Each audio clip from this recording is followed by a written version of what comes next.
ঘূর্ণিঝড় রিমালের প্রভাবে দক্ষিণ উপকূলে ঝোড়ো বাতাস বইছে। কোথাও কোথাও বৃষ্টিও হচ্ছে।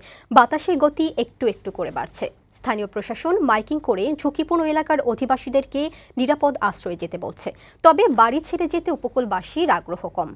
দেশের ভেতর সব জায়গায় নৌপথে চলাচল বন্ধ রাখা হয়েছে। চট্টগ্রাম, কক্সবাজার ও বরিশাল বিমানবন্দর সাময়িকভাবে বন্ধ।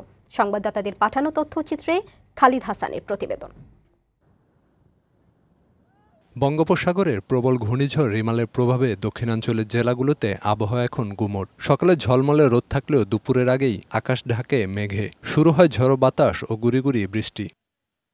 উপকূলীয় জেলাগুলোতে আশ্রয়কেন্দ্র প্রস্তুত। স্থানীয় প্রশাসন ও স্বেচ্ছাসেবকরা স্থানীয়দের আশ্রয়কেন্দ্রে যাওয়ার আহ্বান জানাচ্ছে।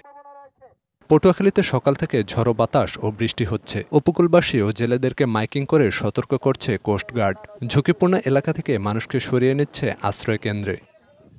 বরগুনাতেও সকাল থেকে বৃষ্টি হচ্ছে। দুপুরে বাতাসের গতি বেড়েছে। জোয়ারের পানিতে তলিয়েছে নিম্নাঞ্চল। সাগর উত্তাল থাকায় চট্টগ্রাম বন্দরেও সতর্কতা। জেটি ও বহির্নোঙরে জাহাজের পণ্য ওঠানামা বন্ধ। শাহ আমানত আন্তর্জাতিক বিমানবন্দরও বন্ধ। কক্সবাজারের সাগর উত্তাল হলেও কিছু পর্যটক ভিড় করেছে সৈকতে। তাদের সরাতে ব্যস্ত কোস্টগার্ড ও ট্যুরিস্ট পুলিশ। কক্সবাজার বিমানবন্দরও বন্ধ রেখেছে। বাগেরহাটের মোংলায় ঝড়ো বাতাস ও গুড়ি গুড়ি বৃষ্টি হচ্ছে। মোংলা নদীতে যাত্রী নিয়ে একটি ট্রলার ডুবে নিখোঁজ বেশ কয়েকজন। তাদের উদ্ধারে নৌপুলিশ, ফায়ার সার্ভিস ও কোস্টগার্ডের ডুবুরি দল তল্লাশি চালাচ্ছে।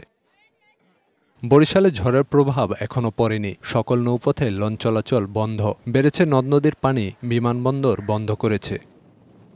ঘূর্ণিঝড় মোকাবেলায় খুলনায় ৬ শতাধিক সাইক্লোন শেল্টার থাকলেও এখন পর্যন্ত কেউ যায়নি।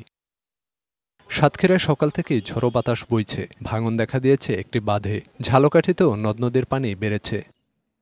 ডেস্ক রিপোর্ট, বৈশাখী সংবাদ।